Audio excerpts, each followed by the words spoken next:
Member KBP. Oras! Eksakto en punto. 6:04. Humahataw, humahagupit, lumalatay na komentaryo sa himpapawid.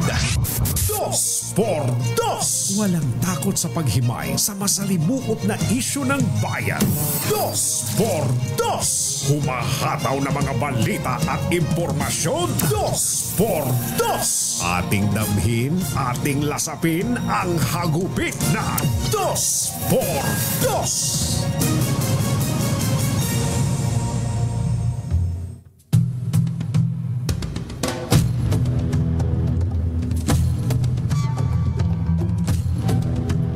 Nagpahayag ng pagkadismaya ang Pangulong Bongbong Marcos sa napabayaang sistema ng edukasyon na humantong sa kakulangan ng libu-libong silid-aralan, nakaapekto sa kalidad ng pagtuturo, kasama na daw po ang sablay na K-12 na hindi na ihatid ang inaasahang outcome o resulta nito. Sa ikalawang bahagi ng kanyang podcast, Episode 2, Yung tinalakay ng Pangulo ang education system sa bansa at ibinahagi ang kanyang frustration hinggil sa K-12 program na hindi naman nakatulong at maraming estudyante ang hindi makakuha ng trabaho kahit nakapagtapos na ng senior high school. Dagdag ng Pangulo, ramdam niya ang hirap ng mga magulang sa K-12 program dahil nadagdagan ang kanilang gastos ng 2 taon sa matrikula, pambili ng school supplies at libro.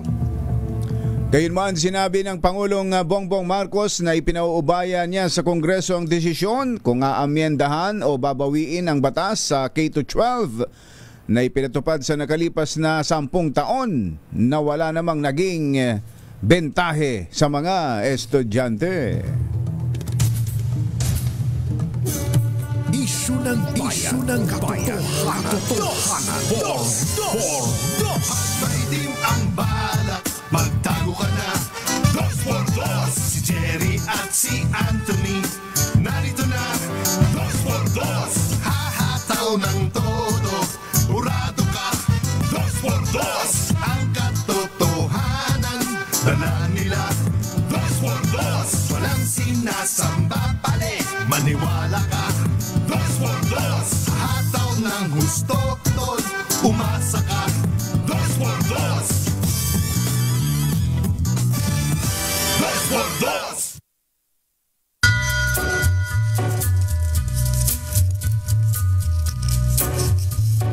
Hi. Maganda morning.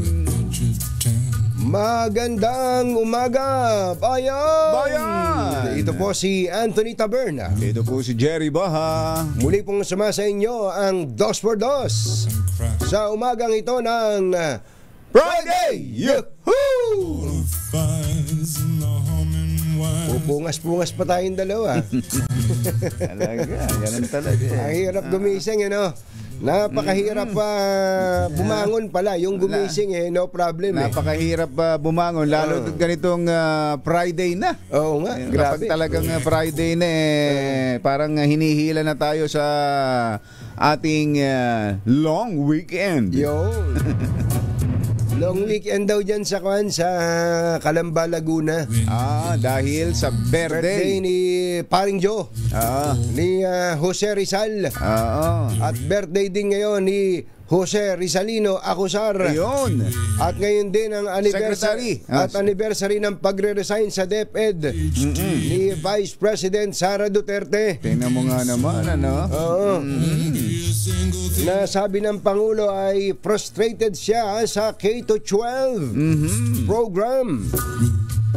Ang dami Kaya naman nga, talagang nagsasabi ng mga kakulangan o mga sablay dito sa K-12 na to, kumbatsero. Ang ganda ng ideya na yan, ang ganda ng mga ng programa mismo, na yan. Na isip-isipin mong hindi ka na kailangan kumuha ng 4 na taong kurso para magkaroon ng hanap buhay. Pero gaya nga ng mga nabanggit na natin sa mga nakaraan at obserbasyon ng marami, kaya nga nitong nakaraan, di ba, nag-uusap tayo kumbatsero, nagtatanungan tayo, dahil marami nang nag-aakala na wala na ang K-12. Dahil nga sa dami ng mga reklamo dito, at hindi lang reklamo ng mga magulang at ng mga estudyante, pati mismo ng mga nagpanukala nito. Ayan. Yung mga ibig sabihin, lumikha nito. Natauhan na sila. Nakita na nila. Nakita nila na kung gaano kaganda sa papel, hindi naman yun ang naging bunga sa aktwal. Ayun. Marami namang ganyang programa ng gobyerno, kumbatsero. Totoo yan. Pagka pinipresent pa lang, ganda niyan. Maganda. Hindi galing. Ano yung isa pang example niyan? Hindi ba itong rice tarification? Ayan, rice tarification law. Napakaganda po ng kanyan sa papel, sa presentation. Isip-isipin mong papayagan yung liberalized importation, di ba, pwedeng mag-angkat ang kahit na sino, dahil yun naman ang nangyayari sa iba pang mga produkto. Ganito, kataas ng taripa o yung tariff sa bigas. At ang makukolektang tarifa mula po sa bigas na ito ay ipantutulong naman sa ating mga magsasaka. Ang ganda, di ba? Diba? Ang ganda. Para ang mga magsasaka natin ay makatayo sa sarili nilang paa. Kaya nga nung yan pinipresente, napapahanga tayo at napapatingin tayo sa alapaap, di ba? At nangangarap na ang mga magsasaka ng magandang buhay. Di ba? Sabi natin ay, naku, salamat naman. Eto na. Yun nga. Yun din ang nangyayari. Katulad ng marami pang programa ng gobyerno, kapag ipinatutupad na, andun ang problema. Ayan. Kaya naman, wala namang masama na magpalit o magbago ng isip kapag talagang napatunayang sablay. Ang kailangan lang, sabi nga, kailangan harapin mo ang katotohanan at aminin mo sa sarili na may problema. May problema. At kailan mo ba masosolusyonan ng problema? Kapag inamin mo, pag tinanggap mo na may problema. Yan ang sinasabi. Kayo po, mga textmates, mga text partners, mga magulang at mga mahal na taga-subaybay, sa tingin nyo ba sa inyong sariling karanasan? Dapat may mga estudyante yan. Dapat na ba talagang tapusin itong K-12 na ito? Engineer Tony Nanggel. 6:12 na ng umaga. Saktong-sakto sa K-12. Ang isang punto dyan yung bang isang estudyante na nakapagtapos ng K-12, ready na ba na makapagtrabaho? Totoo bang ready na? Tinatanggap ba sila ng mga kumpanya? Totoo bang ready na sila? Ready na sila? Oo, yun ang tanong. Siguro ang mga employers din ang mga makapagsasabi niyan, yung mga nakakuha ng mga galing sa K-12. Pero merong ilan kumbatsero meron talaga. Na pwede na. Ayos, sabi nila. Sasabihin ko nga sa iyo, ako bilang isang entrepreneur. Marami po kaming empleyado na K-12 graduate. Graduate lang ng senior high school. Tinanggap na namin at ngayon pinakikinabangan bilang mga empleyado ng kumpanya. Dahil sila ay ready. Ready na. Doon sa skills na, halimbawa, yung skills na pagsanayan nila, yun yung tamang kailangan naman doon sa isang trabaho, sa isang kumpanya. Tama ka, kumbatsero. Kaya nga ang isang edukador na lumilingon sa pangalang Mang Tochi. Ang sabi ni Mang Tochi, pakitanong nga, sino ba ang tatanggaping magtrabaho sa dalawa? Yung 16 years old na graduate ng grade 10, ibig sabihin yung graduate ng high school noon, o yung 18 years old na graduate ng grade 12. Maganda rin naman. Sa tanong na yun, syempre, kapag ikaw employer na tumitingin sa kwalifikasyon, syempre, mas kukunin mo yung 18. Yung 18 years old. Na nakatapos ng grade 12. Grade 12. Pero ang issue naman talaga dyan nga, yung yung bang nakatapos ng grade 12 na yun, kasi hindi naman no sa high school na 16 years old ang comparison dun eh. Ikinukumpara yan ngayon dun sa nakatapos ng kolehiyo. Sabi nga hindi mo na kailangang makatapos kung talagang hindi kaya. Hindi mo na kailangang matapos ng 4-year college. Dun pa lang sa senior high school, kung talaga pag nakatapos ka nun, ay pwede ka na, employable ka na. Yun ang pinag-uusapan. Totoo naman yun, kumbachero. Pero again, depende nga sa tumitingin. Ano? Kapag ka ganun ang perspective mo, na pagka ba nakatapos ka na ng grade 12, at hindi mo naman kaya magkolehiyo, wag ka na magkolehiyo. Wag ka na tumuloy. Okay na ba yun? O ikaw naman na maganda, kaya nga maganda tong tanong ni Mantochi eh. Kung titigilan natin yung K to 12, babalik tayo sa K to 10. K to 10, gagraduate ka ng high school, bahala ka na sa buhay mo. Kung gusto mo mag-college, kung kaya mo mag-college, di mainam. Pero kung tapos ka na ng high school na grade 10, grade 10 lang, high school lang walang high school, tama. Grade 10, 16 lang nga lang 16 talaga years old ka, pwede ka na bang maging parte ng workforce ng Pilipinas? Pagka tinignan mo po yung labor force ng Pilipinas, ang sinasabi po ng labor force ng Pilipinas, pag 16 years old ka na, kasama ka na sa workforce. Kasama ka na sa workforce. Kaya nga, maganda tong tanong ni Mantochi Mamili ka. Dadagdagan ko naman, Tochi, yung tanong mo. 16 years old, nag-graduate ng high school? O 18 years old, nag-graduate ng senior high school? At siyempre, may pangatlo pa. O 22 years old, nag-graduate ng kolehiyo. Dahil siyempre, no-brainer naman na ang pipiliin mo. Yung 22 years old na graduate ng kolehiyo ang pipiliin mo. Okay, yun yung perspective ng sa mga employer. Talagang naghahanap Saan ka, at hindi lang yun tinapos. Kung saan pa nagtapos. Kung saan pa, yung pa isa. Yung pa pala isa. Kaya tama na balikan to Reviewin po natin itong K-12 na ito. Pag-aralang mabuti. At syempre, dapat talaga ay tanungin dito, pati ang mga magulang, ang mga estudyante na nakasubok nitong senior high school, magulang, isama sila sa discussion, kumbachero, sa public hearing, at nang malaman talaga kung ito ba talaga ay nakatulong o pinapahaba lang natin yung agony ng mga estudyante, tapos pagdating din naman ng dulo ganun pa rin, hindi pa rin ma-employ. Meron pa pala isang factor. Ito narinig ko to sa discussion kung bachero kaya mahabang usapan to ito mo, dapat tapos na to intro lang natin to mahaba talaga.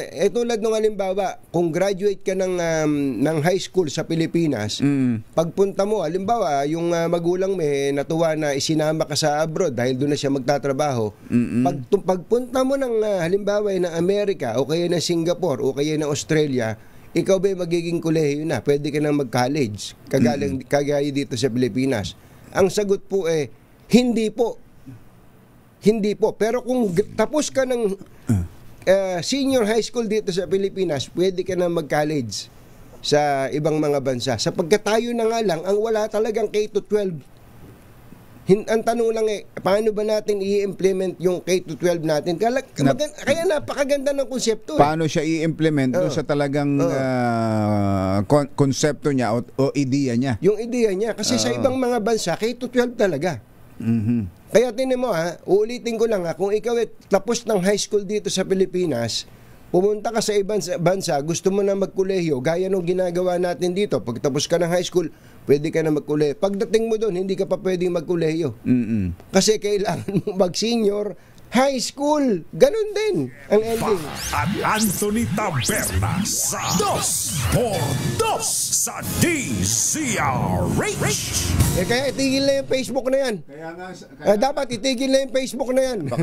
Baka puro tayo sa Facebook Kaya nga ang banner story ng pahayagang The Philippine Star, yun BBM frustrated with K-12 at sa kanilang panimula pa lang nung kanilang istorya, sabi One more voice. Isa pang boses, One more voice isa pang tinig has been added to the large chorus of critics. ang nadagdag sa isang choir ng mga kritiko Of the K-12 program. ng programa ng K-12. So sa simula sa paninimulang salita pa lang ng pahayagang Philippine Star, parang ang dating talaga marami na. Marami Nang nagsalita at nagpahayag ng kanilang frustration sa K-12. Palagay ko, I'm sure, ako kasi kumbatsero, kasama na siguro ako sa choir na yan eh. Sama ka ba doon? Sa mga critics? Sa critics? Sa mga naririnig ko. Ako, critic na rin ako. Critic naman ako ng gusto ko siya, pero yung how it was implemented. Yung ideya, talaga napakaganda eh. Oo, talagang ang hirap. So, nasa Kongreso talaga bola no? Kongreso. At sa tono ng pananalita ng Pangulo, kapag sa lower house, meron na yan. Talagang may naipasa na yata silang panukala dyan.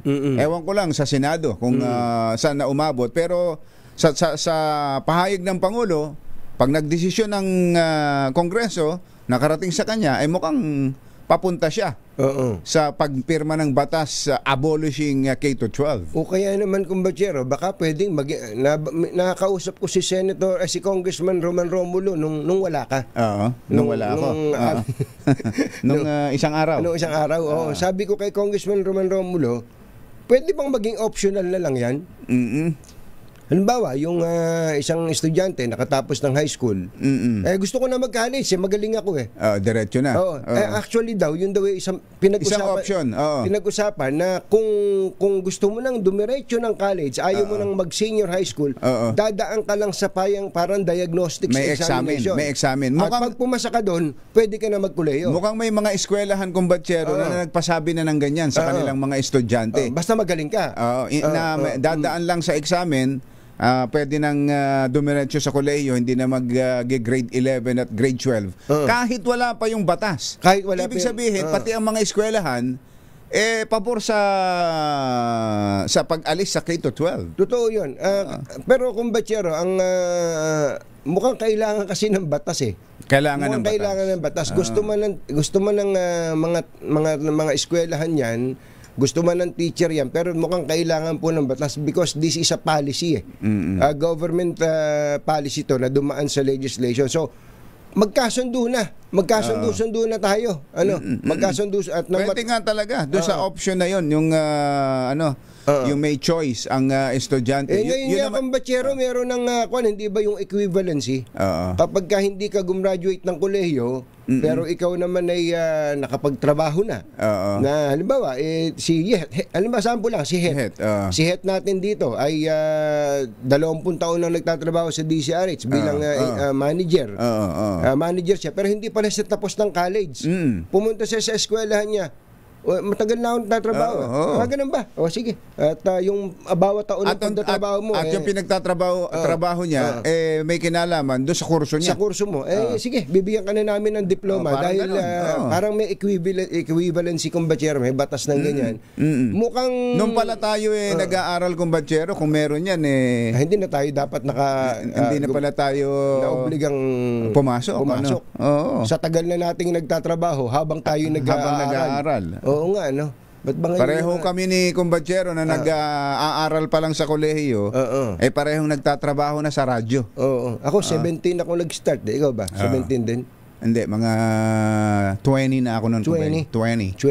Pero parang 21. Ay, mga arte. Masabi lang. Mga 20. Ako na may 17. Second year college pa lang. Ako kasi nag-vocational pa Nag-electronics technology pa ako ng 2 years bago papasok sa... So para din pala akong nag-senior... K-12. Nag-K-12.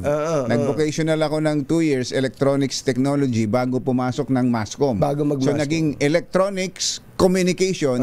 Ako, hindi nga lang engineer. Kumbaga, kumbatsero, yung strand mo nung nag-vocation, nag-STEM ka. Nag-STEM. Nag-STEM ka, tapos nung nagkolehiyo ka, Yums naman ang kinuha mo. Makita mo na, alam na ni Kumbachero. Yums saka stem ka. Yan ang sinasabi natin eh. Kaya kung gusto mong umunlad na kagaya ni Kumbachero, bago ka mag-mascom, mag-vocational ka muna. At yun ang maganda doon sa mga wala naman ng kakayahan na mag-kolehiyo o kaya yung skills na kailangan nila ando naman sa vocational. Mas maganda. Maganda. Yung TESDA. Yung TESDA natin. Kaya scholarship po ang TESDA, mga kababayan. Hindi mo kailangan magbayad. Dapat alam mo lang kung paano ka makaka-escola. So doon pa lang sa choice na yon na pwede ka nang hindi mag senior high kung gusto mo kung gusto mong magkaroon ng skills pero ayaw mo nang magkolehiyo, mag-TESDA ka na. Mag-TESDA ka. Bakit ka mangungupahan pa? Kung kaya mo namang i-TESDA na. Oras mo natin, Achi, Ahya, Mr. Jalam Tang. Yun. Nakita mo yan? Narinig mo yan? Latyam Diap Goon 6:25 ng umaga. ACS Balita susunod na.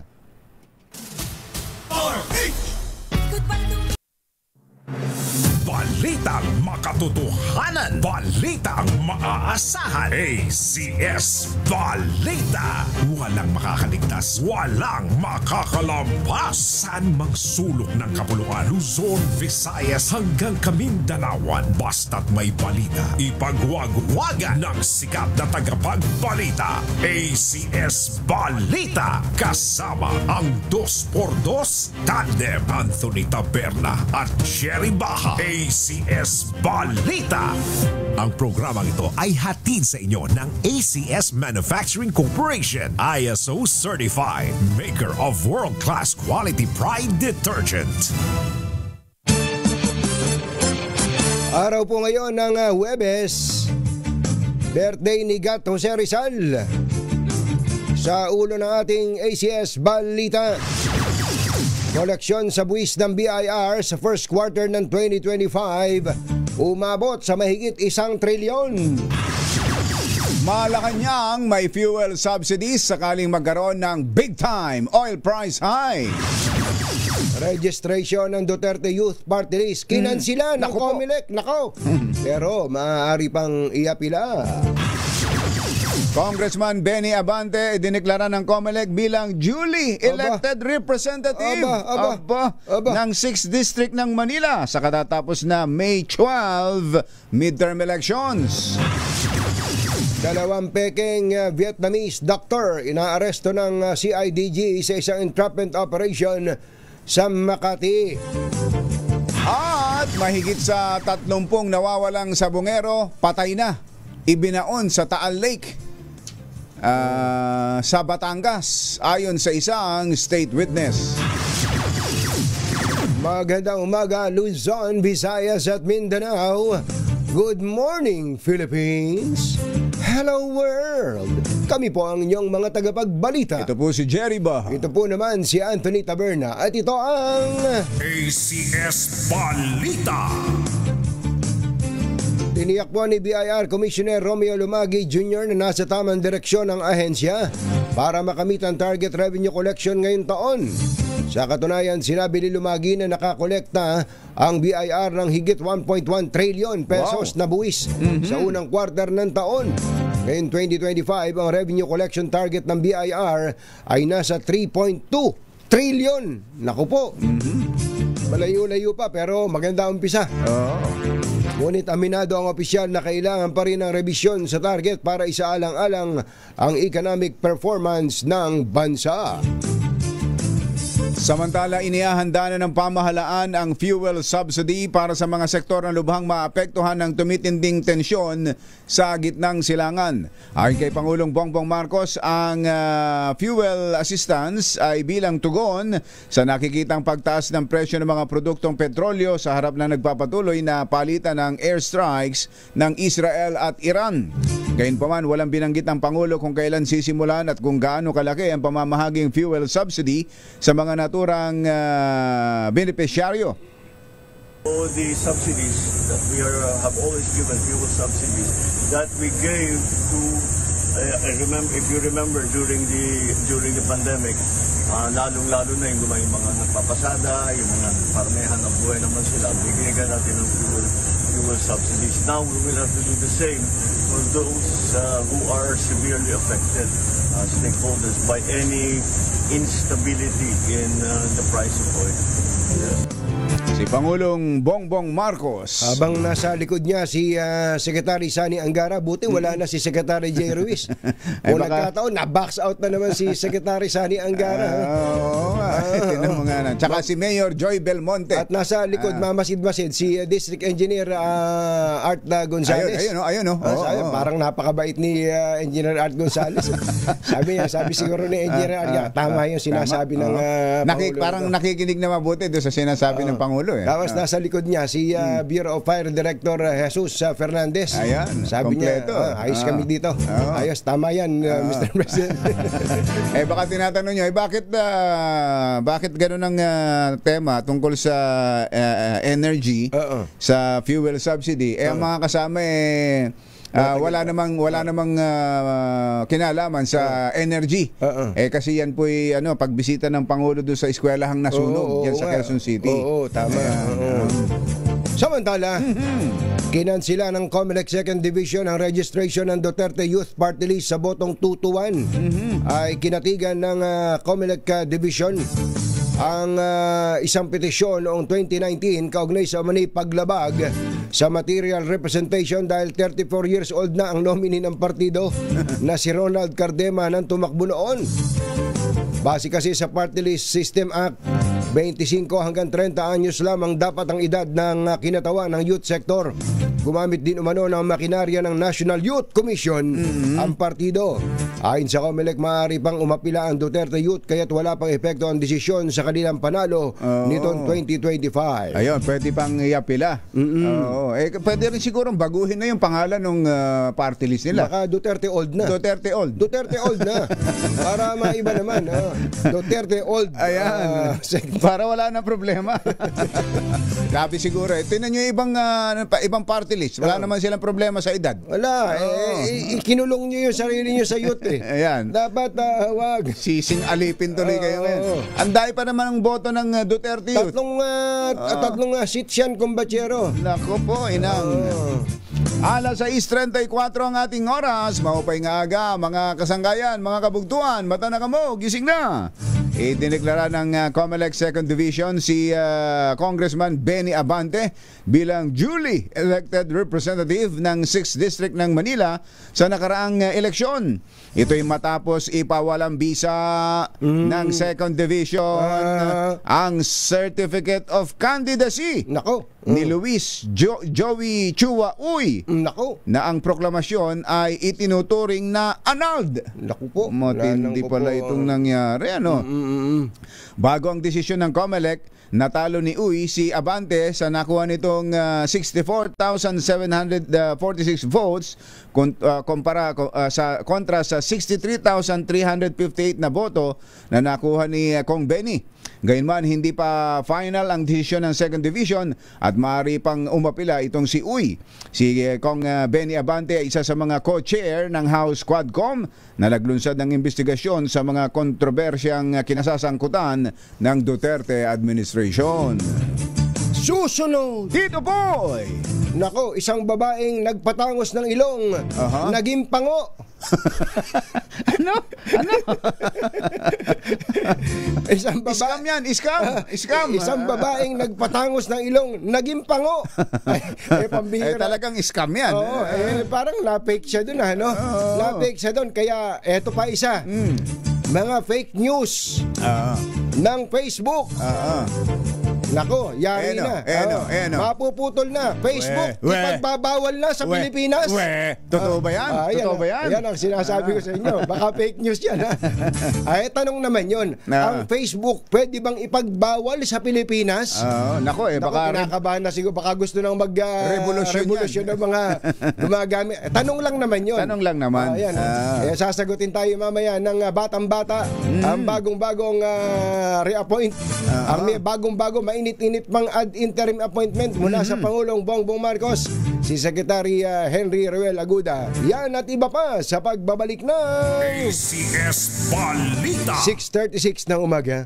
This ng Kapuluan, ACS Balita! ACS Balita! Ang programang ito ay hatid sa iyo ng ACS Manufacturing Corporation, ISO Certified, maker ng world-class quality Pride Detergent. Hi, hi, hi! Maganda morning! Ano bang araw today, kumbachero? Today is Laundry Day, Pride Day. Yuhuu! At pag Laundry Day, Pride Day, all you need is Pride washing machine detergent. May triple stain away formula, katanggalang makapit, madikit, malupit na dumit mancha, kaya easy ang labada. Kaya pala mula noon hanggang ngayon, all you need is Pride. All you need is Pride. ACS. Ang mga kumbatsero ng bayan, Katunying at Ka-Jerry. Dos por dos. Ang dos por dos, tandem Anthony Taberna at Jerry Baja. ACS Balita. Yung mga adik na adik sa Facebook dyan, kagaya ko, mukhang malapit nang matapos ang maliligayang araw natin. Oo. Kasi dahil sa kagagawa ng mga loko-loko sa yung nagpe-Facebook, nagpapakalat ng mga peki-peki. Mga fake news. Di ba? Yung tulad ng isang araw, may isang senador na nagpakalat ng isang ay, hindi pala. Yung AI video. Tapos yung iba naman, deep fake kumbatsero, nang i-scam na mga kapwa natin. Tapos yung talagang alam naman na ng Facebook na peke, pero ayaw pa rin nilang i-take down. Kaya sabi ng iba, hindi, patanggal na yung Facebook na.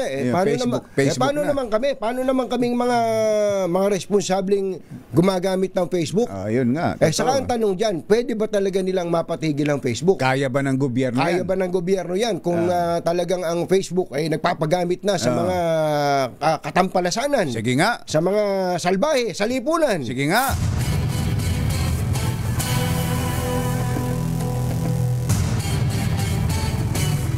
Usapin po natin ang bagong kalihim ng Department of Information and Communication Technology, DICT, si Secretary Henry Ruel Aguda. Secretary Aguda, magandang morning! Si Katunying po at saka si Ka-Jerry. Magandang umaga, ka-Anthony, ka-Jerry. Actually, natawa ako kanina doon sa segment nyo eh. Alam nyo, ang aga-aga kasi may lakad kami mamaya, mag-ikot kami ng mga eskwelahan. Pampagising po yung segment nyo kanina, yung pango na hindi naging matalas na ilong. Na-fake ng doktor fake pala yung doktor, Secretary. Fake yung doktor, kaya nung pinapatangos yung ilong niya, imbis na tumangos, bumilog. Anyway po, Secretary, congratulations po for your reappointment, Secretary Aguda. Salamat po. And pasasalamat din po sa Presidente kasi I serve at his pleasure in the service of the Filipino people po.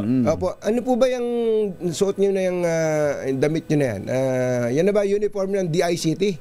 Ba't parang may DepEd? Hindi naman po. Ang kagandahan po kasi sa direktiba ng Presidente, kaming mga secretaries po dapat mag-collaborate. So mahilig po kami sa collab. Ito po yung programa ni Secretary Sani Angara. Nakita nyo naman, ating secretary nag-iikot ng school. Ako naman po yung suporta lang. Pag umikot kami ng school, kinakabitan namin ng connectivity. Sabi ni Presidente, alam mo, hindi po pwede na 60% lang ang connectivity ng public school. Dapat i-push ng 100%. Kaya ito, maagang-maaga pa ho, mag-iikot huli ako ng mga eskwelahan para magkabit ng connectivity. Kasama po yung mga taga-DepEd. Teka muna, speaking of connectivity, Secretary, hindi ba merong libreng wifi ngayon na napakamahal? Napakamahal na ginagastos ng gobyerno sa wifi. Sabi ko nga, kumbatsero, pagka tinignan mo yung pondo na inilaan ng DICT o ng gobyerno sa libreng wifi, mabuti pa, bigyan mo na lang ng load lahat ng tao eh. Makakamura ka pa eh. Secretary, libreng wifi po ba yung sinasabi nyo sa mga schools?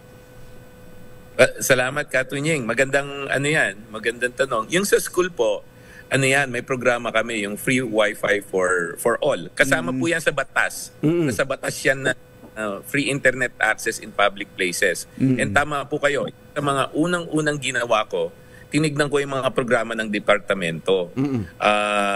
No, tapos nung nakita ko, may mga bagay-bagay na pwede tayong gawing mas mura. Bigyan ko lang po kayo ng status, no? Dati, yung ginagastos natin sa free wifi per access point, nakita ko mga nasa 60,000 to 70,000 per month. Per month. So on its surface medyo ba mahal. Now, marami daw reason kung bakit mahal kasi luma yung technology. Dati may mga rason. Pero ang kagandahan niyan moving forward because of new technology, because of better contracting process, mapapababa yan to siguro mga babagsak natin ng 90%. Ibig sabihin 90% yung tatanggalin. 10%. So kung dati mga 70,000 humigit kumulang ang gastos per access point, magiging ano yun, 6,000 na lang ganon? Mga 6 to 7,000 naman. 7,000. Yun, ang laki. Ang laki ng tipid. Hindi, ang laki pala ng kinita ng mga nandyan dati. Ay, hindi naman siguro. May mga rason kung bakit mahal dati. Ganun naman talaga ang technology. Pag-umpisa mahal. Saka kasama nga sa rason doon. Habang tumatagal, nagmumura talaga ang technology. Tama, totoo yan. Pero yun bang 70,000 na yun nung una, ilang eskwelahan ang nakakabit doon? Ang total, hindi lang po eskwelahan. Sama na natin yung mga clinics at saka mga barangay. Nasa mga 18,000. Ang problema lang, yung 18,000 na yon nung pumasok ako, biglang bumagsak sa 12,000. Kasi may mga kontrata hindi natuloy for some other reason. So pagpasok ko, inayos namin, rinicontract na mas mababang presyo, balik tayo sa 18,000. Ang target po namin is mag 50,000 with the same budget, dapat umakyat siya ng 50 and above. So yung pong, para mas maintindihan ng mga tao, halimbawa nagpunta ako sa isang lugar, makaka-access ako ng wifi, libre. Unli po ba yun? Unli. Tapos, ibig sabihin, 18,000 kaming tao na pwedeng maka-access doon sa access point na yun, sa wifi? I-clarify ko ang wifi po natin, 18,000 na access point. Access point. Per access point. Sige po. Per access point. Per access point, gaano kadami pwedeng makagamit? Yun po yata yung tanong ni Kumbachero kanina. Pwedeng umabot hanggang 250 people yan. 250 so, people. Tao natin, tinitignan. Pagka halimbawa, eskwelahan, maliit yung school, 250 pwede na. Kung mas malaking school, lalakihan po natin yung number ng access point. Unlimited po yan. Hanggat kailangan nyo gamitin at nandun siyempre kayo doon sa area na yon, magagamit nyo. Isipin mo, laki nung matitipid. Malaki na matitipid versus our budget before. So, kung total nag-o-audit pala kayo dyan, mabuti nag-o-audit kayo, Secretary. Gaano po ba ang budget ng libreng wifi na ito sa kasalukuyan? Yung budget po nasa mga 5 billion lang naman. Yung 5 billion na yan, pwede na nating cover yung buong Pilipinas. So next year, baka hindi na kami ng additional budget, pero i-increase namin yung number of beneficiaries. Ang importante po kasi sa bawat piso na gastusin namin, every year dumadami yung nakikinabang sa piso na yan. Ibig sabihin, mas maraming citizen ang nakakagamit ng libreng wifi po. Opo. Pero yung ang importante eskwelahan na secretary dahil yun ang kailangan. Yung ibang nakikikonekta diyan, nagpe-Facebook lang, kung ano lang, TikTok lang ang pinupuntahan. Pero yung eskwelahan mismo na magkaroon ng access point, gaano hong karaming eskwelahan hanggang ngayon ay hindi nasiservisyohan ng internet o ng wifi? Ang estimate po namin na sa mga 50,000 ang eskwelahan, mga 20,000 pa yung kailangan naming abutin. Yung sa 20,000, ako kami sa presidente, tinapangan na namin, sabi namin, by end of this year, kahit na anong isla, kahit na anong bundok yan sa may eskwelahan, lalagyan namin ng connectivity. Aba, matindi ho. So, within the year, 100%, lahat na ng eskwelahan ay may connectivity na. Basta under DepEd po, yan ang commitment namin. And basta lang may kuryente. Nakakabitan namin yan ng connectivity po. Hindi, meron na ring solar ngayon eh. Sa solar lang. Total, araw din naman ang eskwela. Paano ho doon sa mga isla? Anong ginagamit sa ganun? Oo nga. Mga bundok. Yung nagkagandahan ko ngayon, Ka Jerry, ang isla, pwede nating lagyan ng mga satellite dish. Yun. Nakikusap na rin kami doon sa mga provider ng satellite dish. Ibabagsak din nila yung presyo. Yun. Tayo, bagsak. Ang tawag na po sa akin, Secretary Bagsak. So every time makita nila ako, binabagsak si bagsak presyo. Yun ho ba yung gagamitin? Ginagamit ba natin yung StarToll? Hindi StarToll. Ano ba yan? Ano ba? Nalito tuloy ako. Yung kay Elon Musk. Kay Elon Musk. Ginagamit ba natin yon? Starlink. Starlink. Opo. Starlink po ginagamit natin. Tapos nung 2 months ago, lumipad po ako sa headquarters nila sa Florida. Kasama po natin yung mga other representatives ng government. So nakipag-usap kami sa level nila na pwede ba ibagsak niyo yung presyo. Ang kagandahan po niyan, tayo siguro ang magiging pangalawa sa pinakamalaking merkado ng Starlink by end of next year. Kasi ibubuo nila dito ang serbisyo nila. Ayos pala, no? Mabait pala tong si Elon Musk. Kasi naghahanap ng friends yan eh. Hindi na sila friends ni Donald Trump. Ayos pala, no? Tama kayo dahil ang mahal nga nung una eh. May mga kumukuha niya na ilang private individual. Mahal pa eh. So sa DepEd, sa DICT, sa gobyerno, secretary, magkano naman natin makukuha yon? Ay hindi ko pa muna marireveal, Ka Jerry, kasi nagne-negotiate kami. Pero bibigyan tayo ng special government price. Siguradong mababa ang presyo. Opo. Okay, doon po sa audit na ginagawa nyo, dahil yun ang kailangan bago kayo dyan, tapos pasensya na kayo, napag-usapan namin kanina K-12, medyo sabi nga ng Pangulo, frustrated kami, pero sabi ng Pangulo sa K-12, frustrated siya. Pero sa DICT, frustrated din kami ni Kumbachero dyan eh. Ano bang natuklasan nyo sa mga audit na yan? Bukod dun sa nakita nyo na ang mahal-mahal nung wifi na pwede palang pababain. Alam nyo, galing po ako sa corporate, ano po. Opo. Sa bawat kumpanya na pinapasukan ko, talagang nakikipag-ugnayan ako doon sa internal audit team. Opo. Para malaman ko naman kung ano yung madadatnan ko. And isa sa mga unang ginawa ko po, kinausap ko yung tawag namin internal audit services. Ang sabi nga sa akin, first time nila nakausap yung secretary. Nagtaka naman ako. Sabi ko, hindi naman ako unang secretary dito. Bakit first time lang kayo nakausap ng secretary? So, masayang-masaya sila. Kasi sabi ko, alam nyo, yung audit, hindi ko pakikialaman yan. Basta i-audit nyo para naman malaman natin kung ano yung kailangang i-improve po. So, lumabas na po yung kanilang audit report. Ano sila, for the past 3 months. 3 months pa lang naman po tayo. Tama-tama, as per their commitment to me, ilalabas nila yung audit report nila on the 3rd month. Tapos sabi ko, hindi ko i-edit yan. Kung ano yung nandiyan sa audit report, i-submit nyo na rin sa COA. Ngayon, ano po yung nakita natin? May mga improvements na kailangan gawin. Yung nabanggit ko na nga, yung pricing, mai-improve po natin yan.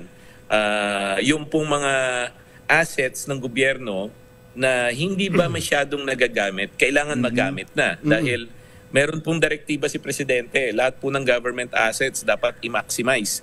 Sayang, marami po kaming assets sa DICT na hindi nagagamit. Mapakinabangan ng bayan tulad ng National Broadband po. Ayan. Tapos doon sa mga tao po. Sa tao, yun. Interesado kami. Meron bang kahindik-hindik na na-discover itong internal audit nyo? Ganito na lang po. Hindi ko pangungunahan si audit sa COA report nila. ang style ko po, hindi po ako nagpaparesign ng tao hanggat wala akong hawak. Oo. Hindi po ako naniniwala sa mga haka-haka. So, meritocracy po ba? So, yun pa, i-clarify ko through your program, wala pa po akong pinagre-resign kahit na humingi ako ng courtesy resignation. Pero ngayon nalalabas na yung audit, baka meron po tayong ma-call out do sa performance. May mga kasama po tayo na medyo hindi sumunod ng maayos sa mga proseso. Yun, kailangan po naming i-call out. Pero karamihan naman po ng mga tao sa DICT, maayos naman po. May marami po ba? Meron ba kayong tatanggapin ng resignation? Kakasuhan nyo pa? Baka ganun po mangyari. Alam niyo po, galit po tayo sa fake. Meron din mga nag-fake may mga fake na nangyari, so hahabulin po natin. May undersecretary po ba kayong kakasuhan? Siguro po pag mas maganda po lumabas yung actual facts. Paglabas po, kahit na dito po ako magpapa-interview doon sa detalye, lahat po pina-analyze po natin yan. Malamang baka sakali. Kasi ang dami po naming naririnig tungkol sa mga procurements ng DICT na nakakalula ang presyo, tapos mga naging white elephant. Ibig sabihin, gumastos ng daan-daang milyon ng DICT, tapos hindi naman napapakinabangan ng ating mga mamay. At ang matindi, yung mga hackers, may mga hackers daw kayong empleyado dyan? Dalawa po, no? Yung white elephant, for some reason, hindi ko na po inaano yan. Sabi ko nga, mag-explain na lang kayo sa COA. Meron unfortunately may ganun po. So ngayon yung mga ganung white elephant sinusubukan naming gamitin na kasi sayang nandiyan na Yung sa hacker po, ako po yung cybersecurity practitioner.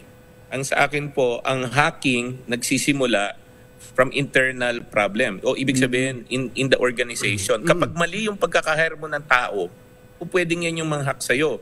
Yung bang inside job. Kaya kami, pina-check namin lahat ng mga pinag-hire namin ng mga tao in the past para malaman namin kung nagpasok ba tayo dyan ng hacker na bad ang intention. So may mga nakita po kami, meron na kaming tinatawag na persons of interest na trinatrabaho na po ng aming CICC group po.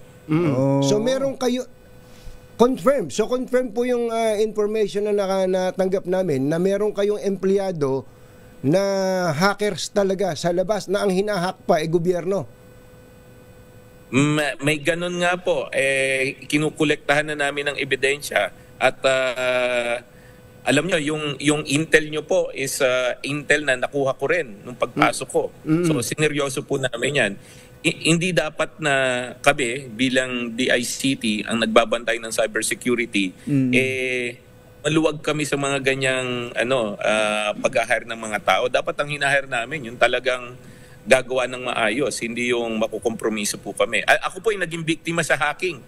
Noong pagpasok ko po, yung DOTR hinak, tapos biglang linagay yung pangalan ko. Recently po may isang LGU, ganun din.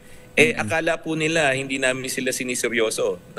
Binabantayan na po namin sila. Tsaka meron po kaming case build-up sa mga yan. Oo. Okay, dito ho tayo sa Facebook at iba pang social media platform.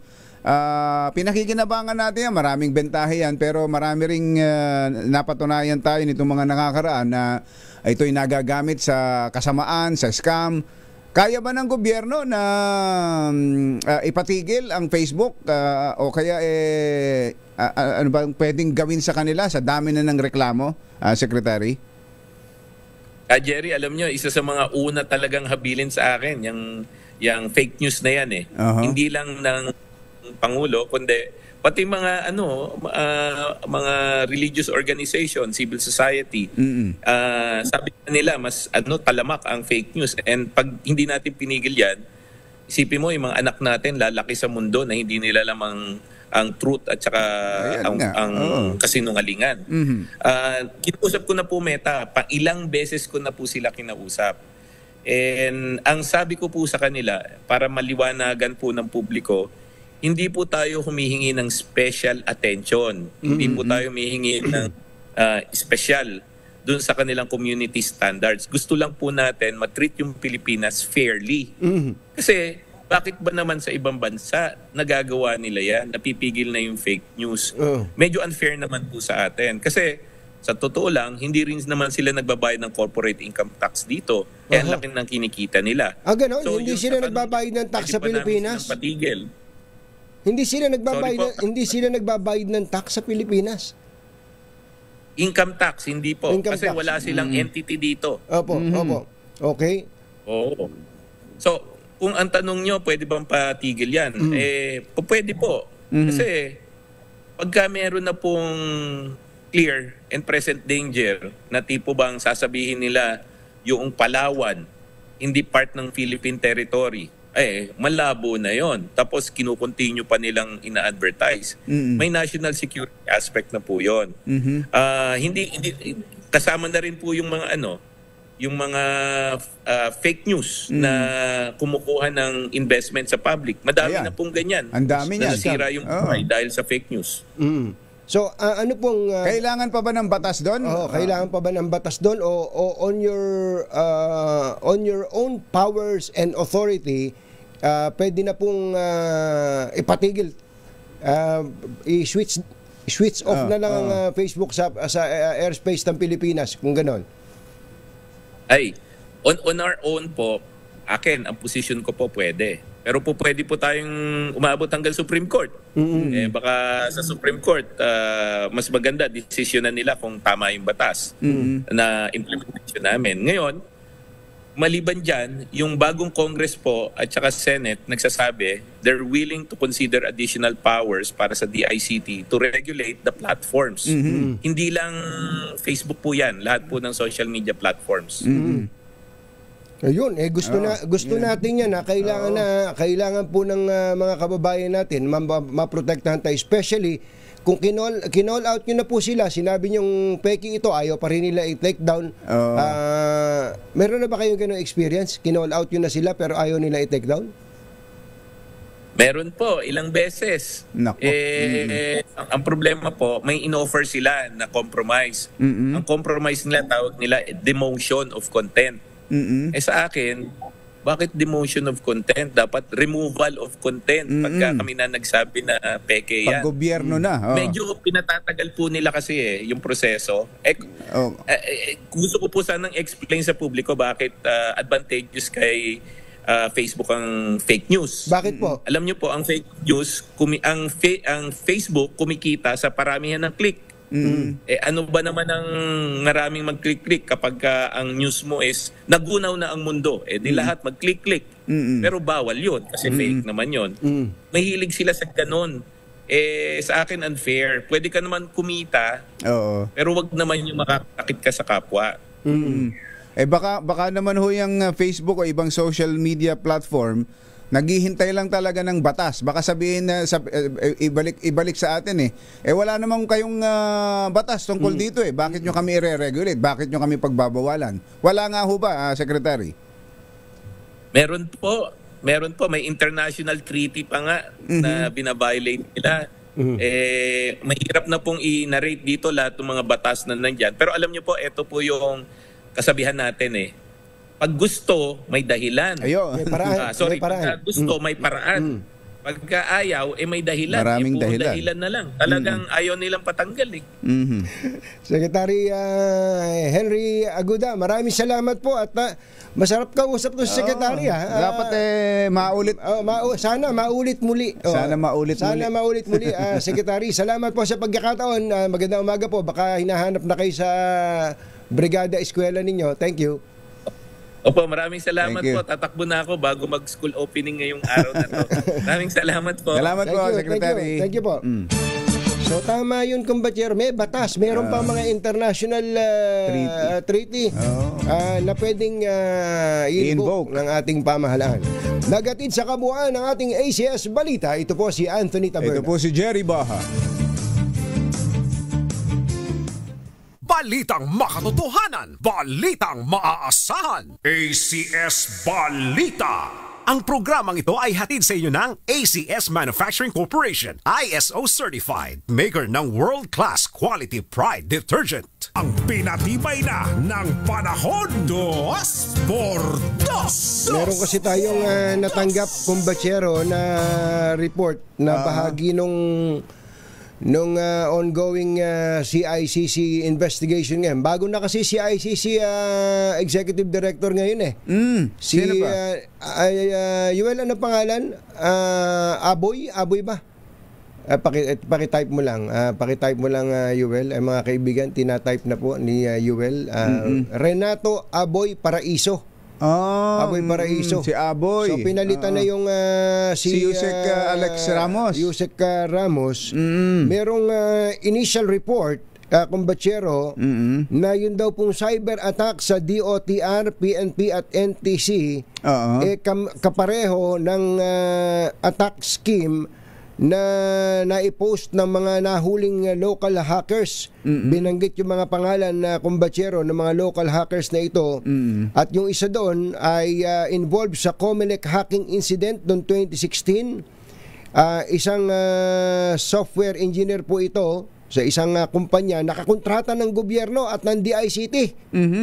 Yung isa naman ay involved din sa Comelec hacking noong 2016. Kasama niya dun sa kumpanya na yon, nakakontrata ng DICT.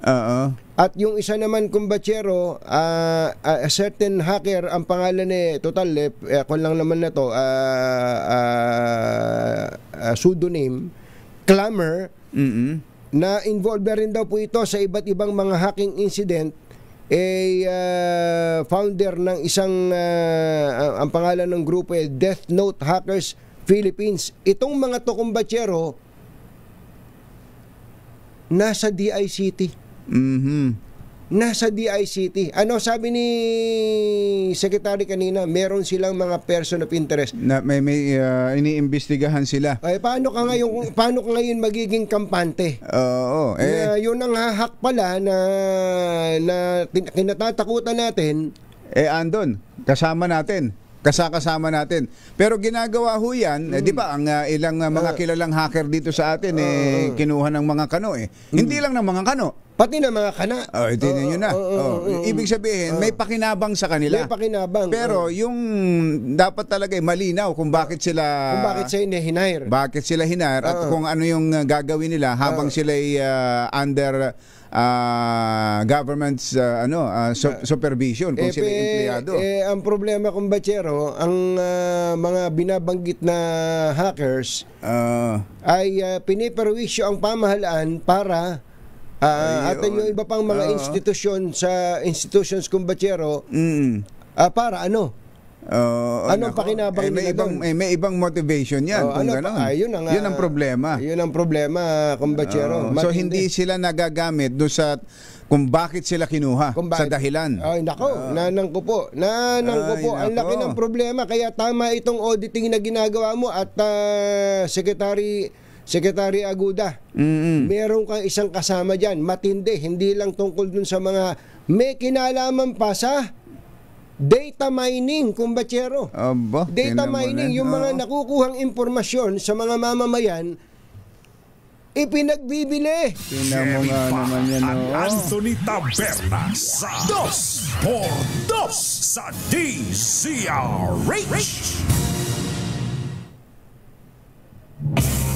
Pag ganun, ano na yun? Pwede nang kasuhan ng treason yun. Treason yun, kumbatsero. Kapag mga government, ang piniperwisyo nila. At ang balita natin, nakarating na kay Pangulong Bongbong Marcos. Yung, kumbaga, pinupuri-puri pa naman, napupuri. Tapos, kamukat-mukat mo, yung palang mga detalye natin, yung mga impormasyon na binibigay natin, ay napapasa kamay ng kung sino-sino dahil inilalako nitong mga kinuhang mga hacker na to. Ay, nako, wala, iba ang motivation ng mga yon. Hindi ba? Pumasok sa gobyerno yan, hindi dahil sa gusto nilang makatulong. Nako. Kaya sabi tuloy ni General Assistant Secretary General Eli Cruz, pakibati na nga lang ng happy birthday ngayong Jose Rizal birthday ang kanyang anak na si Joriel. Joriel. Si Joriel Cruz, piloto ito, kumbachero ng Cebu Pacific. Ayan, happy birthday Joriel. Meron pa kaming libreng sakay sa eroplano ngayon. Sana naman.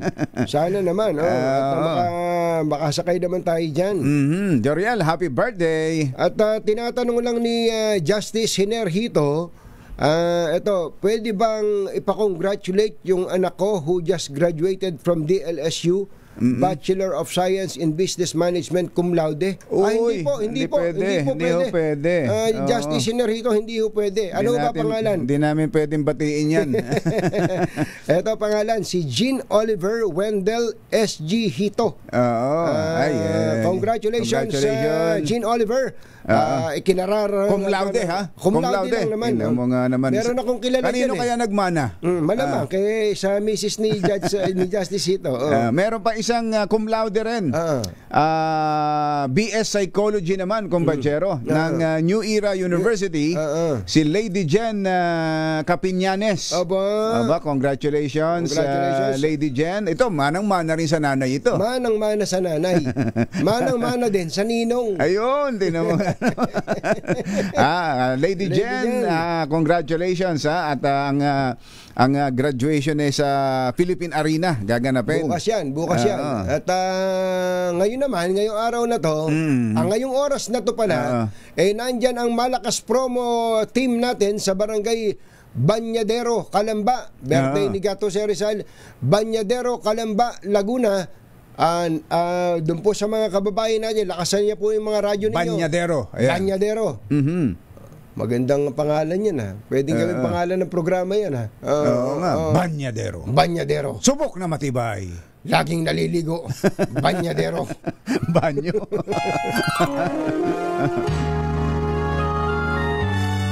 Kauna-unahan sa Pilipinas. NBC Manila Broadcasting Company. DZRH. Member, kapisanan ng mga broadcaster ng Pilipinas. Member KBP. Oras. Kapopoy, 15 minuto na makalipas ang 7 ng umaga. Balitang bagong-bago. Balitang dapat alam mo. Balitang magdadagdag ng talino. Dahil bagong impormasyon, makibalita. Unang-una sa DZRH. Pangunahing balita. Kasama ang 2x2 tandem nina Anthony Taberna at Jerry Baha. Sa ulo ng ating mga pangunahing balita, Pangulong Marcos dismayado sa K-12. Kapalaran ng programa ipinauubaya na sa Kongreso. Pagpapatayo ng bagong gusali kapalit ng nasunog na eskwelahan sa QC, iniutos ng Pangulo. 11 general binalasa sa PNP. Attorney Harry Roque itinanggi na ibinasura na ng Netherlands ang kanyang asylum request. Isa patay, 6 na sugatan nang sumabit ang isang truck sa Marilao Bridge. Ayan na naman. Mario, sa NLEX. Meron na naman. Dating empleyado ng pinaslang na opisyal ng Kamara, person of interest sa krimen. At hepe ng pulisya. Nako, RD Ronel Tan. Governor Doktora Helen Tan. Baka pwede nyong masilip ito. Magaling tong pulis na to. Boss Vic Del Rosario. Pwede ba ito? Baka pwede sa Viva Max to.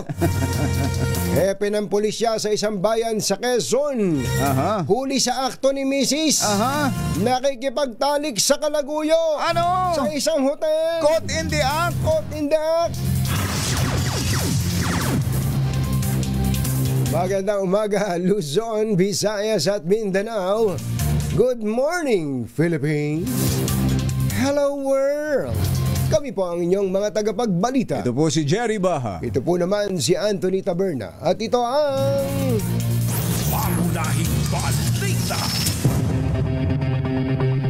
Bago lang ang detalye ng ating mga balita, mamigay na tayo ng kwarta.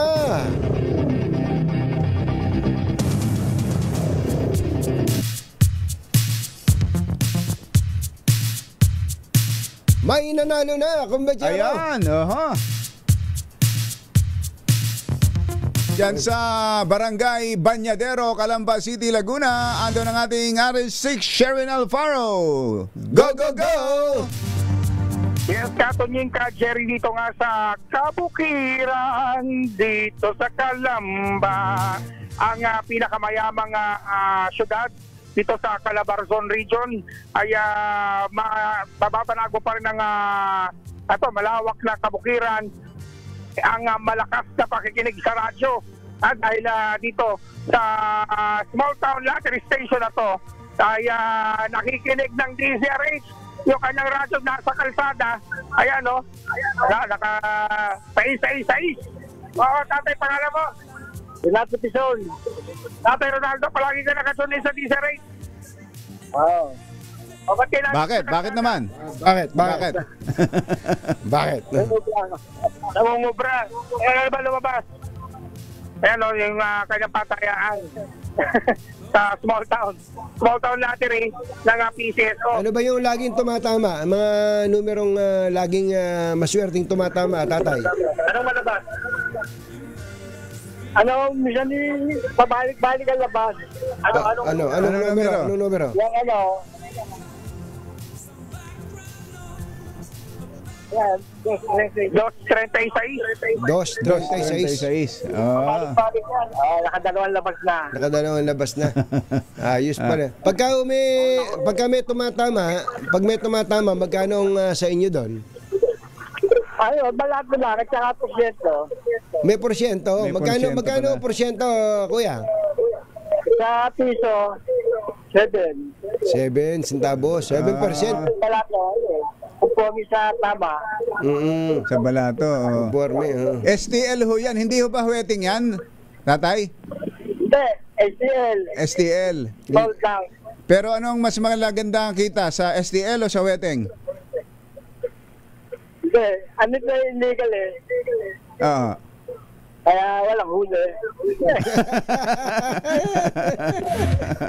Pero nung wala pang STL, kayo ba'y nag-wedding din?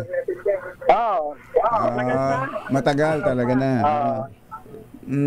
So mas maganda ho ngayon dahil legal na. Parang gano'n. Mas maganda daw ba ngayon dahil legal na ngayon? Oo. Ayun, panay huli. Panay huli dati. Ngayon panay swerte. Oo, panay swerte. Ayos. Swerte ka ngayon, tatay. Sinuwerte si tatay. Okay, isang 164 na karawan. Yung Sersal, alam nyo ba na hindi lang si Sersal ang pinanganak dito sa Calamba? Pati pala si General Vicente Lim. Nakita natin na yung kanyang bahay dito sa barangay. Anong barangay siya? Del Pilar. Sa barangay Del Pilar. Ang natitira na lang doon sa bahay ni Vicente Lim, hagdanan. Hagdan na lang. Hagdan na lang ng bahay. Yun yung natitira doon sa bahay ni Vicente Lim. At ang birthday ngayon si Arsal, eto meron kang pa-birthday. Meron kang 1,000 pesos. Salamat. At siyempre meron pa kasama na DZRH grocery at ang DZRH na imbag na bigas para sa tatay. Salamat ba? Dahil paborito mo, sinong paborito mo sa tuwing umaga? Anthony Taberna at Jerry Baha. Anthony Taberna at Jerry Baha. Ito meron kang DZRH t-shirt. Yan uniforme mo sa pakikinig ng DZRH at sa pagpapatayan ng STL. Dasal mo, tatay. Maraming salamat. Yun, ayos. Maraming salamat din sa inyo at sa mga nais manalo ng 1,000 pesos sa akin tumutok. Sa DZRH, baka kayo na susunod na tatama. Hindi pa tatama, mananalo. Sa DZRH, baka kayo na susunod na winner sa DZRH Malacash promo ice number 6. Sherwin Battle para DZRH. Una sa Pilipinas. Una sa Pilipino. Thank you, Sherwin. Berta at Jerry Baha. DZRH, pangunahing balita.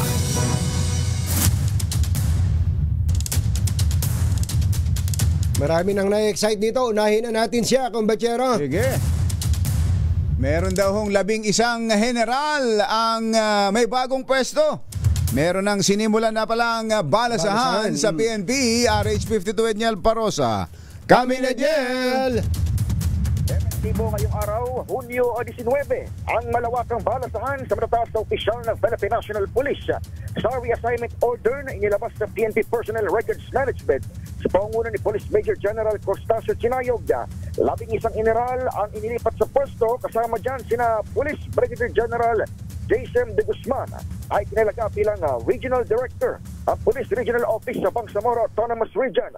Police Brigadier General Jackie Waki ay nilagay namang Acting Regional Director ng Calabarzon. Police Brigadier General Ponce Rogelio Peñones ay kinalaga bilang Acting Regional Director ng Region 6. Police Brigadier General Rolindo Sogyulon na Acting Regional Director naman ng Regional Office 10. Police Brigadier General Joseph Arguelles bilang Acting Regional Director ng Davao Region, Police Regional Office 11. Police Brigadier General Arnold Abad na inilagay bilang Acting District Director ng Northern Police District dito sa may NCRPO. Police Brigadier General Ramdi Arceo bilang Acting District Director ng SPD o Southern Police District dito sa Metro Manila. Police Brigadier General Warren Tolito bilang Chief of Staff ng Philippine National Police Academy o PNPA. Police Major General Robert Alexander Aguilar Mauricio II ay kinalaga bilang Officer in Charge the Area Police Command Visayas. Police Brigadier General Paul Kenneth Lucas bilang Acting Deputy Regional Director for Administration ng NCRPO. Teka, si Lucas natanggal na sa Calabarzon. Natanggal na sa Calabarzon. Matagal na siya dyan 2 taon na rin naman siya dyan, di ba? Correct, matagal na siya. Acting Deputy na siya dito sa may NCRPO. Ang dating QCPD Director, si Police Brigadier General Menesio Buslig Jr. ay nagbabalik pero bilang Acting Deputy Regional Director naman for Administration ng Police Regional Office sa Mimaropa. Alam mo ba kung sino ang magiging CIDG Director? Tumanggi pala to si General Jean Fajardo. Pwede palang tumanggi sa PNP? Oo. Oh. Parang babago yan. Mahirap daw kasing maging CIDG Director. Ang sabi daw nung isang CIDG ni General Jean Pardo, ang hirap kasing sundan ng yapak mo eh. Sabi daw gano'n eh. Yun daw ang sagot kay General Torre. Chief. Kaya si General Jean Fajardo mananatili sa Region 3 at concurrently ay spokesperson. Ganun pa rin. Spokesperson, ganun pa rin ba, Edniel? Ay, katunying kapag binibiro siyang CIG Director ay napapailing talaga si General Fajardo. Ayaw niya talaga. Alam mo ba kung sino magiging CIDG Director? Ay negative pa sa mga oras na ito, katunying. Clue. Sa ngayon si General Fajardo, kung siya pag-uusapan, ay nag-office ulit dito sa may Public Information Office sa Campo Crame. Siya Regional Director din ng Central Luzon ng Region 3. May clue na si IDG, pengi ng clue. Eto, clue. Ang clue dyan ay yung magiging CIDG Director ay isang macho. Macho. Ha? Macho. Si General Jean Fajardo, bukod sa spokesperson, ay hindi, meron ng PIO rin. Iba pa ang chief ng PIO, Edniel. Oo, sa kasalukuyan ng Public Information Chief ng PNP, si Police Brigadier General Tuanyo pa rin. Hindi pa nababago. Pero physically speaking, General din pala, ano? Nakikita natin kapag napakasipag ng General Torre kung saan sumusulpot, ang lagi niyang kasama ay si General Fajardo sa kanyang likuran. Yan ang papansin natin sa ngayon. Ang magiging Calabarzon pala si Wangki. Si Wangki, General Wangki. Si General Wangki, matindi ha. Tapos, Macho Bakay. Ayan na, binigay ko na sa iyo yung clue ng CIDG. CIDG. Hindi lang pala clue. Ayan na pangalan. Nasaan ba si General Macho Bakay ngayon? Hindi ko lang kabisado kung nasaan si General ngayon, pero babalikan ko kayo, Katunying. Yun ang balita. Siya ang ilalagay na CIDG Director. Yun. So hindi magagalaw si Major General Anthony Aberin sa NCRPO. Sa ngayon, batay dito sa orders na papers na hawak ng dito dumating sa PNP press corps, ay wala pa siya doon sa set of names na inilabas sa mga oras na ito. Okay. Thank you, Ediel. Babalik tayo pag may mga update, lalo na dyan sa confirmation at official announcement na iba pang mga posisyon dito sa malawakang balasahan ng PNP. Balik sa inyo, Anthony at Jerry. Pangunahing balita. 7:28. Sa Quezon, ang nahuli sa akto ng misis. Nako. Mukhang magaling yung misis. Magaling yung misis. Mukhang yun ang kailangang gawing hepe. RD Ronel Tan. Dapat gawing doktora. Doktora, dapat gawing Intel chief to. Si misis ni Hepe. Isang hepe ng pulisya sa isang bayan sa Quezon ang nahuli sa akto ng misis habang hubudubad kasama ang kanyang kalaguyo sa loob ng isang hotel sa Tayabas, Quezon. Naisipan ng 42 anyos na guro ay teacher pala. Teacher pala si ma'am. Nasundan ang mister nang makita nito sa cellphone ni Chief. Ang pangalan ni Chief, tinago na lang sa pangalang Kuya Arnold. Ni Chief Adonis. Talagang pati sa pangalan Mother, ikaw lang yata nag-imbento nito Mother. Adonis? Yung Adonis. Totoo bang Adonis ang pangalan? Adonis nang makita nyo sa cellphone ni Mr. Na itinago sa pangalang Chief Adonis, ang malalaswang larawan, may malalaswang larawan ng bet ka nito. Yung bet ka po ay kabit. Binaligtad lang po ni Mother. Chief of Police yan ng bayan, ng isang bayan o dyan sa Tayabas mismo? Hindi, ang hotel ay sa Tayabas. Siguro naman hindi siya doon mag-hotel kung hindi, baka mahihirapan siyang lumabas ng kanyang area of responsibility. O kaya naman ay kakilala niya na yung mga staff doon. Pare alam mo na, hepe ko dito. Hepe ako dito Huwag kang magsusumbong. Paano po kung si ma'am patay na? Nagkaroon ng bahagyang komusyon sa Roadside Hotel. Roadside Hotel sa barangay Wakas, Tayabas. Tandaan niyo yung pangalan ng hotel? Roadside. Bakit tatandaan? Para alam niyo na. Alam niyo nang hindi safe.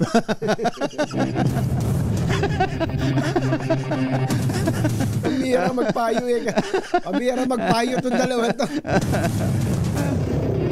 Ito pong Roadside Hotel na inyong iiwasan ay nandyan sa Barangay Wakas, Tayabas, Quezon. Pati pangalan ng barangay Wakas. Tapos ka. Hepe, tapos ka na. Wakas mo na to, Hepe. Nagkaroon daw ng matatapos pa kaya itong balita na to. Nagkaroon daw po ng bahagyang komisyon sa Roadside Hotel sa Barangay Wakas, Tayabas, nang nagpupuyo sa galit si Mrs. Sumugod pala, Oo. Nang makot in the act nito ang dalawa sa maselang eksena. Ayun, caught in the act pala. Kumuha kaya ng private investigator itong si Mrs. Malamang. Para masundan niya at magaling magaling. Hindi, nung nakita niya yung malaswa sa cellphone, alam niya, ganun sinundan na niya. Sinundan na niya. May tracker kaya na siyang inilagay sa cellphone? Maaari, Engineer Bobby Correa, mag-ingat-ingat kayo dito sa mga magaling tong si Mrs. Magaling, Sinamantala naman ni Hepe ang kaguluhan at mabilis na sumakay ng kotse kasama ang babae patungo sa direksyon ng Lucena City. Nung nagkakagulo na, mabilis kumilo si Hepe, sumakay sa kotse, binitbit na kagad niya yung chiching niya. Binitbit pa yung chiching, Iniwanan mo. Paano mo nagawa yun? Doon ka nagkamali. Dapat si Mrs. ang isinama mo. No. Sweetheart, akala ko ikaw ito eh. Tapos doon sa babae, sino ka? Ating Susan Yulo Ramos ng Bacolod, huwag niyong gagayahin yung ginawa ni Madam. Kinasuhan na ng guro ang mister na si Chief Adonis. Ayan na. May kaso katuloy ngayon. Ng paglabag sa RA 9262. Akala ko abandonment. Inabandon siya doon sa lugar. Ang kaso ay psychological abuse. Ayun, dahil sa matinding emotional na paghihirap at pagdurusa na dinaranas matapos matuklasan ang pagtataksil nito sa kanya. Vauci, kumpanyero. Ayun, teacher. Magaling din naman tong si ating Susan Yulo Ramos. Natin. Ang ginawa niya, i-chinek niya kagad yung roadside. Ito, pinakita na niya yung mga picture eh. Sabi niya, motel yan. Motel, hindi hotel. Hindi hotel. Hindi, meron mahirap. Ito yung isang picture eh. May madilim talaga. Malamang may salamin din to sa akin. Pero yung picture walang hindi, picture lang ng motel ang pinicture ni na-research niya kagad sa kay ChatGPT. Tingnan mo nga naman. Ay, nako. Samantala. Dating empleyado ng pinaslang na House Executive ang tinitingnan person of interest sa krimen. Ayon sa Quezon City Police District, magsasampa na ng reklamo ang pamilya ng pinatay na opisyal ng Kamara na si Director Mauricio Polhin laban sa dati nilang empleyado.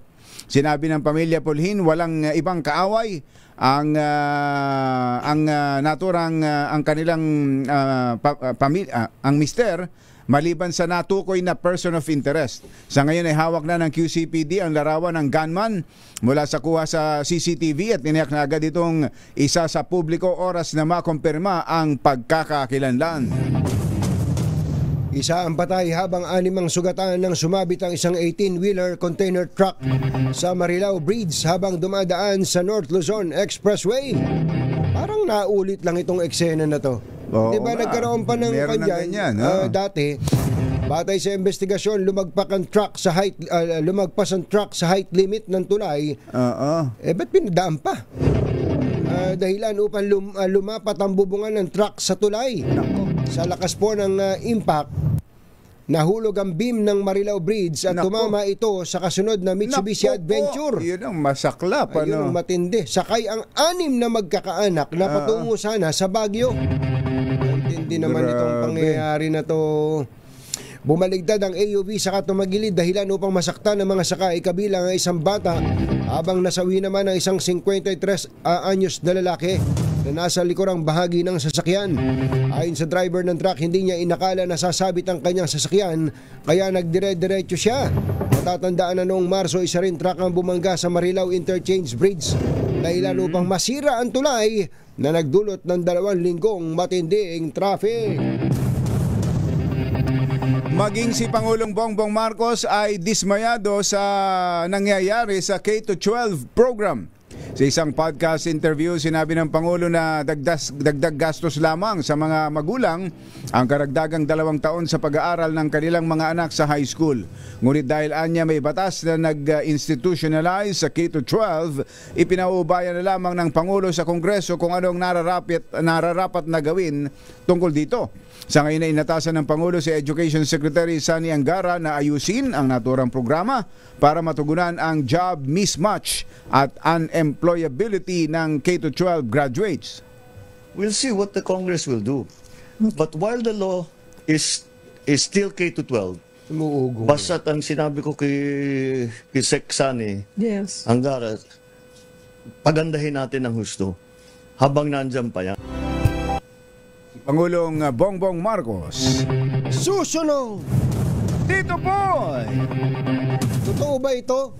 Babaeng gustong magpatangos ng ilong, napango! Mother! Gustong magpatangos ng ilong, sumablay yung pagpapatangos ng ilong. Yan at iba pa sa pagbabalik ng Pangunahing balita. 7:43. This time check is brought to you by ACS Manufacturing Corp. Berta at Jerry Baha. DZRH. Pangunahing balita.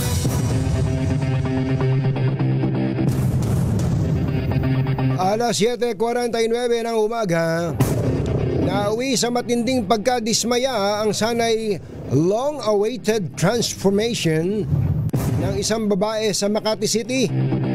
Ito'y makaraang pumalya ang kanyang nose lift procedure. Nako po. Na gawa ng dalawang Vietnamese na napag-alamang fake doctors pala. Ayun, nako. Mother, pinakita ba yung ilong? Pinakita yung ilong? Patangos na gano'n. Sa dami ng... Ang dami ng magagaling ngayon. Ang daming gumagawa niyan dito. Vietnamese pa hinahanap nyo. Vietnamese pa, saka... Ayan yung picture. Yung butas napunta sa taas. Problema talaga yon. Laging lunod yun. Isip-isipin ito yung uulan. Timbog ang isang babaeng Vietnamese na si alias Nguyen. Sino? Nguyen. Lahat yata ng Vietnamese, Nguyen ang pangalan. Nguyen talaga ang pangalan ito. At kasamahan nitong lalaking Vietnamese na si Pong. Parang noodles to dahil sa illegal practice of medicine.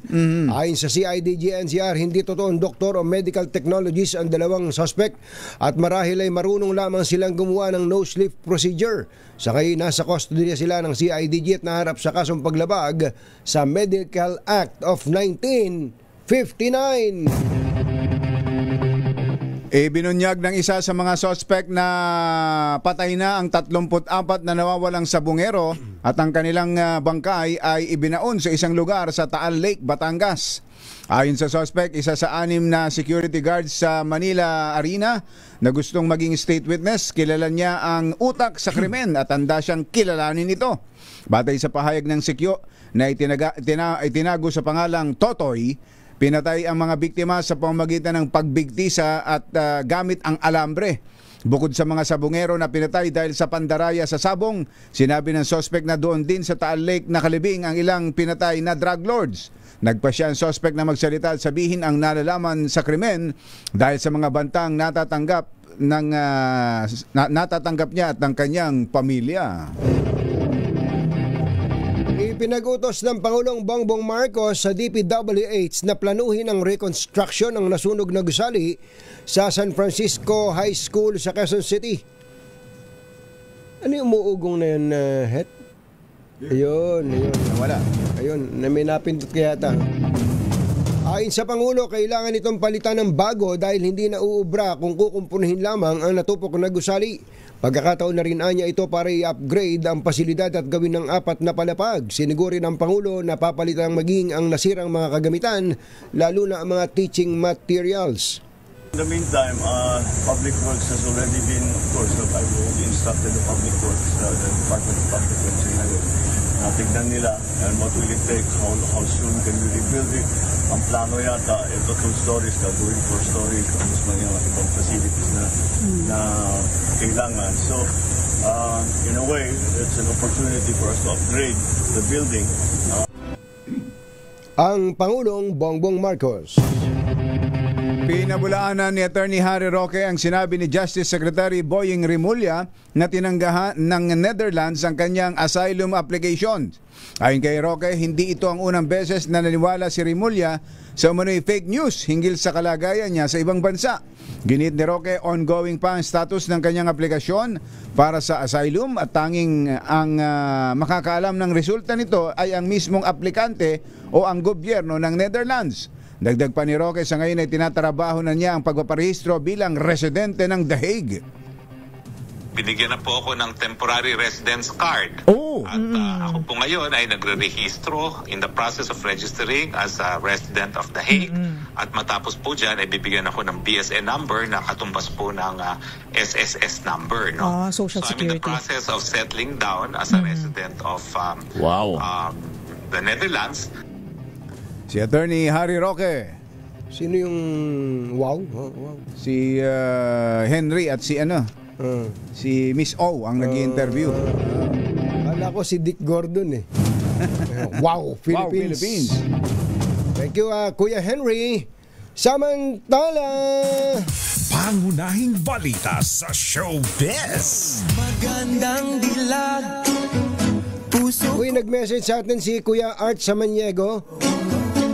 Ang sabi ni Kuya Art Samaniego, mula daw nung kinall out ni DICT Secretary Henry Aguda ang Meta, ang dami na raw lumalabas na negative issues about him sa Facebook. Ganon. So, ginagantihan si Secretary Aguda ng Meta. Ganon. Pero Secretary Aguda, kung ganon, actually hindi lang tungkol sa iyo to kung meron talagang batayan para kayo manghihingi kayo ng mandamus sa Supreme Court, o kaya gagawin nyo na, aaksyonan nyo na, ipapatigil nyo na, sususpindihin ba ang Facebook, tapos kung may magkakaso sa Supreme Court, doon na lang sa Supreme Court magkita, ganun ba? Nasa sa inyo po yan. Basta kailangan iparamdam ng gobyerno na merong gobyerno dito sa Pilipinas. Isip-isipin po ninyo. Parang naghahari-harian ang social media kapag ganyan. Ang Facebook kapag ganong ang gobyerno na ang nakikipag-usap sa kanila pero hindi pa rin nila iniintindi. Gaya ng ginagawa nila sa ibang mga complaints sa kanila. Tungkol dyan sa mga fake news at scam. Isipin mo, kumbachero, may mga incidents na sinabi mo na nga na ito'y scam, ang daming naloloko. Palibasa yung post ay nakalagay sponsored. Bayad yon. Hindi pa nila tinetake down, lumilipas pa ang ilang mga araw. Ang dami pang naloloko. Pinagkakakitaan pa. Dahil nga pinagkakakitaan pa. Pangit yon, mga kababayan. Pangit po yon. Maganda po ang social media sa totoo lang, in general. Pero pagka ang pinag-uusapan na mga scamming, mga peking impormasyon, ibang usapan na yon. Ano ba ang showbiz balita natin? Ano ba yan? Ano ba meron? Alamin nga natin ang showbiz balita mula sa ating showbiz legend, Morley Alinio. Magandang morning, Morley! Oy, bakit ang hina? Son Bisaya. Ayun. Mindanao. Ayan.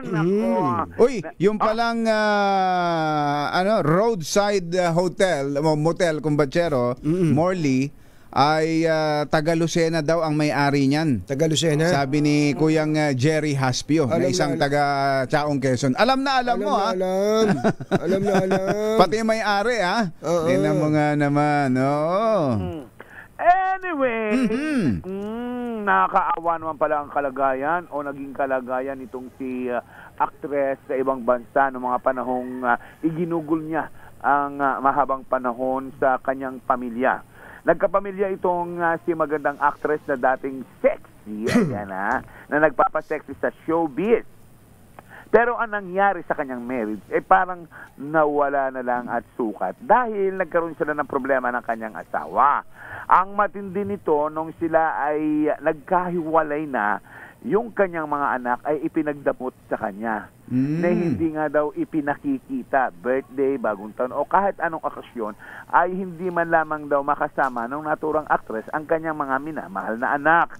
Kaya sabi nga nitong si actress ay sobrang lungkot ang kanyang naging buhay doon sa dati niyang naging jowa at hindi nga daw niya alam kung paano niya mababawi o lalabanan sa korte ang kanyang jowa dahil mayaman ito at wala siyang kakayahan sa mga sandaling ito para sampahan ang kaso ang kanyang anak. Kaya gano'n na lang ang ginagawa nitong pagtitipid ngayon para magkaroon siya ng kadatsungan o pinansyal para one day ay maharap niya ang kanyang asawa at makasama niya muli ang kanyang mga anak. Ilan ang anak, Morley? 3 o 2 yan? 3. Pero malalaki na? Malalaki na pero may mga may 7 years old pa yata may maliit pa. May maliit pa. Kaya ayun, ang lungkot-lungkot niya dahil sa nangyari nga sa kanyang marriage sa ibang bansa. Sabihin ko sana yung bansa. Ang naturang actress na bida sa ating ano daw, ang initial niya ay first letter in alphabet, Filipino alphabet, Apple. Ayan. Tapos, ang kanyang surname, nagpalit ito Ang dati niyang surname ay P, as in Pape P. Popu. Iyan ang ating DZRH Showbiz Status News. Pero bago yan, I love you uli, Mami Sherry. Yan, Mami Sherry. Mami Sherry. Ayan, tinawa na. Mami Sherry. Yan ang ating DZRH Showbiz. Ako po ang inyong RH47. Morley Alinio para sa DZRH. Una sa Pilipinas, una sa Pilipino. Babu! Si Dr. Jason Letran pala, kumbatsero, birthday ngayon. Aba, happy birthday. Dr. Jason Letran, happy birthday. Binabati kayo ni Dr. Jessica D. Ay, Dr. Jessica D, maganda morning. At 50th joint induction and turnover ceremonies daw sa July 1 ng Club o Rotary Club of Santa Maria. Aba, sa Manila Hotel daw to gagawin. Baka gusto nyong umattend ay mga members po ng Rotary Club of Santa Maria. Kontakin nyo lang si President Bobby Correa at si Secretary Alexander Baesca, cellphone number 0917-925-8888. At magandang morning din sa ating mga taga-subaybay sa SFM. Ayan, sa mga News for, SFM. Ayun, sa School for Ministers. Okay. Ayan, magandang morning at magandang morning din kay Secretary Mina Pangandaman. Ay, Kuya Adrian Bersamin, wala ba tayo dyan? Wala ba tayo dyan? Ikaw ay tatay na naman. Aba. Second, ayan, laging puyat. May pangalawang baby sila. Lagi kang puyat ngayon. Congratulations. Baka kailangan nyo ng palitan ng bubong ng bahay nyo, ha? Buti na lang, may bubong na maasahan. Gawa sa state-of-the-art technology. May aluminum na. May pintura pa. Now available na rin sa pre-painted tiles pan. Para sa eleganteng bubong na matibay na, makulay pa. Mag-cherry loom pre-painted ka na. Bilis ng oras, Gumbachero.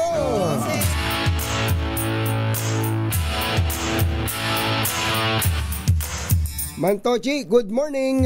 Mr. Jelom Tang, maganda morning. Tito Albert Nagales. Namimiss na namin ang iyong tinapa. Yun, ako. At thank you kay Governor Rodito Albano sa Mangga. Mukhang pinasisiklaban niya. May panlaban pala ang Isabela sa Mangga.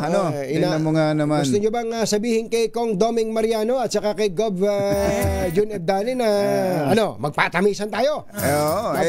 Si Engineer John Carlos Mercado dyan sa Haen Nueva Ecija, meron ding mangga. Ang lalaki. Pagkalalaking mangga. Ayos. Baka pidgit yan. Pidgit? Tanong mo sa kanila kung ano yung pidgit. Alam mo ng mga taga-Haen yan. Ang lalaki. Bye! Happy weekend! Woohoo! Damdaming bayan! Susunod na! A sad taste free